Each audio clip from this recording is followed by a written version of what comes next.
Hi! Hello! నమస్తే friends. Welcome to my channel Krishna east cooking vlogs. So, ఇక్కడ నేను morning breakfast గురించి ఈరోజు నైటే నేను ప్రిపేర్ చేసుకుంటున్నానబ్బా! అది కూడాను రాగులనమాట. రాగులతో. సో, ఇక్కడ నేనొచ్చేసి ఇదే కప్పుతో అట్టు ఇడ్లీ చూపించబోతున్నాను. సో, ఇదొచ్చేసి నేను ఒక కప్పు మినపగుళ్ళయితే తీసుకున్నాను. ఈ కప్పొచ్చేసి 250 గ్రామ్స్ అనమాట. సో, దానికి సరిపోయే ఒక కప్పుకి 2 కప్పులు రాగులైతే యేసుకున్నాను ఇక్కడ. సో, ఇక్కడ దీనిలోకి అట్లకు కూడా కావాలి కదా! అందుకని చెప్పేసి నేనిక్కడైతే బ్రౌన్ రైస్ తీసుకున్నాను. సేమ్ ఆ కప్‌తో బ్రౌన్ రైస్ అయితే తీసుకున్నానబ్బా! ఇదిగోండి ఒక కప్‌తో అయితే బ్రౌన్ రైస్ తీసుకున్నాను ఇక్కడ. సో, ఇవి కూడా దానిలోనే వేసేసుకొని ఇక్కడైతే నేను కొంచెం మెంతులైతే వేస్తున్నాను. సో, మెంతులు కొంచెం కలర్ రావటానికి, కొంచెం క్రిస్పీనెస్ రావటానికి వచ్చేసి ఇక్కడ పచ్చనిపప్పు అయితే వేస్తున్నాను.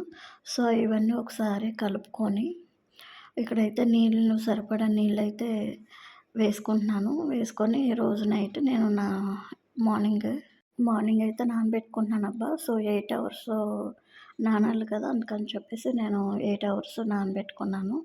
సో, ఇక్కడొచ్చేసి 8 అవర్స్ కన్నా ఎక్కువ నానిపోయింది.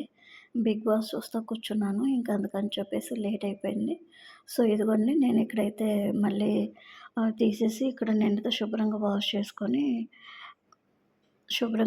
వాష్ చేసుకొని కడుక్కుంటున్నాను. సో, ఇదిగోండి ఇక్కడైతే రెడీ అయిపోయింది. దీనిలోకొచ్చేసి నేను కొన్ని అటుకులైతే వేస్తున్నాను. నా దగ్గర బ్రౌన్ అటుకులు లేవబ్బా! ఉన్న వైట్ అటుకులతోని ఇక్కడ నేను కొంచెం అయితే నానబెట్టుకుంటున్నాను.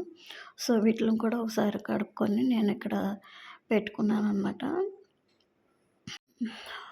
కొన్ని నీళ్ళు పోసుకొని ఇక్కడైతే కడుక్కొని పెట్టుకున్నాను. ఇదేంటి ఇలా వచ్చేసింది. సో, ఇక్కడైతే నేను ఒక మిక్సీ అయితే తీసుకున్నానబ్బా! నేను గ్రైండర్‌లో వేయట్లేదు. మిక్సీలోనే చేస్తున్నాను. సో, ఇక్కడ మిక్సీలో ఇయన్నీ ఏసేసుకున్న తర్వాత ఇక్కడ నానబెట్టుకున్న అటుకులైతే ఉన్నాయి కదా! అవి కూడా వేసేసుకొని ఇక్కడైతే నేను మిక్సీ పట్టుకుంటున్నాను. సో, ఇక్కడైతే మిక్సీ పట్టేసుకున్నానబ్బా! కొంచెం పిండి ఇలాగుంటే సరిపోతది. అంటే కొంచెం బరగ్గా ఉంచుకుంటే బావుంటది. సో, ఇడ్లీకి కూడా ఇదే కదా ఆల్రెడీ వాడుతాను యేసుకునేది.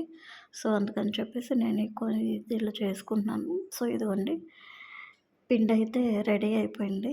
మార్నింగ్ చూపిస్తాను మీకు. సో, ఇక్కడ దీనిలో కాంబినేషన్ వచ్చేసి అల్లం చట్నీ అయితే చూపిస్తున్నానబ్బా! సో, ఇక్కడైతే కొంచెం అల్లం తీసుకొని శుభ్రంగా కడుక్కొని తొక్క తీసి కడుక్కొని ఇక్కడైతే నేను అల్లం చిన్న చిన్న ముక్కలు కోసుకున్నాను. సో, ఇక్కడైతే జీలకర్ర, ధనియాలు, మినపప్పు, పచ్చెనపప్పు వేస్తున్నాను. సో, ఇక్కడొచ్చి కొంచెం కరివేపాకు.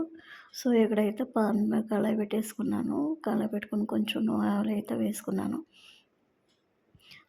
ఆయిల్ కొంచెం వేడెక్కిన తర్వాత మినపప్పు వేసుకొని కొంచెం కలుపుకున్న తర్వాత పచ్చెనపప్పు కూడా వేసేసుకున్నాను. సో, ఇక్కడ కొంచెం ఆయిల్ ఆగిన తర్వాత నేను ఇందాక చింతపండు చూపించడం మర్చిపోయానబ్బా! ఇంక అందుకని చింతపండు చూపించాను. సో, ఇక్కడొచ్చేసి కొంచెం ధనియాలు, కొంచెం జీలకర్ర కూడా వేసి కొంచెం కూడా వేపుకుంటున్నాననమాట. సో, అవి కొంచెం వేగిన తర్వాత ఇక్కడొచ్చేసి నేను కాశ్మీర్ రెడ్ చిల్లీ ఉంటాయి కదా! దాంతో ప్రిపేర్ చేస్తున్నానబ్బా! మామూలు ఎండుమిరగాయలైతే 2 ఏసాను. సో, ఇవి కాశ్మీర్ రెడ్ చిల్లీ అనమాట. అవి కొంచెం వేగిన తర్వాత ఇంగోండి కట్ చేసుకున్న అల్లం ముక్కలైతే ఉన్నాయి కదా! అవి కూడా వేసేసుకొని ఒకసారి కలుపుకొని కొంచెం కరివేపాకైతే వేసేసుకున్నాను ఇక్కడ. సో, దానికి కొంచెం కలర్‌కి కొంచెం లైట్‌గా బెల్లం ముక్కలైతే వేశాను. సో, అవి కూడా వేగిపోయినాయి. వేగిపోయిన తర్వాత ఇదిగోండి ఇక్కడైతే చూస్తున్నాం కదా! ఇక్కడికొచ్చేసి నేను వీటిలోకి వేడి నీళ్ళైతే అంటే గోరువెచ్చని వాటర్ అయితే వేస్తున్నాను. సో, అవి కూడా వేడిన తర్వాత మిక్సీ పట్టేసుకొని ఇలా కొంచెం ఒకసారి బరగ్గా వేసుకొని కొన్ని నీళ్ళైతే పోసుకొని ఇక్కడైతే నేను చట్నీ అయితే ప్రిపేర్ చేసుకున్నానబ్బా! ఇదిగోండి. మంచి టేస్ట్‌గా ఉంటది. ఒకసారి మీరు కూడా ట్రై చేయండి. నేను దీనిలోకి అదే కళాయిలో నేను తాలింపు పెడుతున్నాను. కొంచెం లైట్‌గా జీలకర్ర, ఆవాలు వేసాను. కొంచెం జీలకర్ర, ఆవాలు వేసుకొని, కొంచెం కరివేపాకు వేసుకొని, ఇక్కడైతే నేను కొంచెం కలుపుకొని ఏదైతే ఉన్నదో నేను డైరెక్ట్‌గా ఇంకా చేసుకున్న అల్లం పచ్చడి వచ్చేసి ఇక్కడ నేను దీనిలోనే వేసేస్తున్నానబ్బా! సో, ఇవన్నీ కలిపేసుకొని మూత పెట్టేసుకుంటే అల్లం పచ్చడి రెడీ. ఇది ఎర్లీ మార్నింగ్ అనమాట. పిండొచ్చేసి ఇలాగ పర్మనెంట్ అయిపోయింది. సో, నేను దాన్నది మంచిగా కలుపుకొని దీన్ని ఇడ్లీ వేస్తున్నాననమాట. సో, దీనికి కొంచెం లైట్‌గా సాల్ట్ ఏసుకొని ఇక్కడైతే వాటర్ కలపలేదబ్బా నేను ఇడ్లీ పిండికి.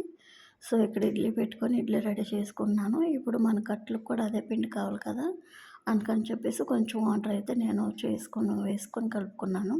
సో, ఇక్కడైతే చట్నీ బాక్స్‌లో వేసానబ్బా. సో, ఇదిగోండి ఇడ్లీ అయితే రెడీ అయిపోయినాయి. So, ఇప్పుడొచ్చేసి అట్లేస్తున్నాను.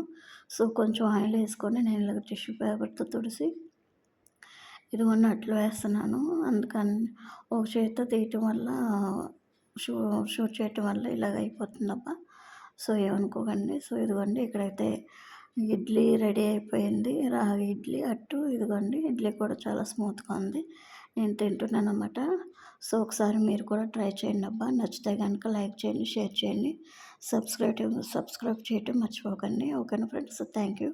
Thank you for watching. Bye.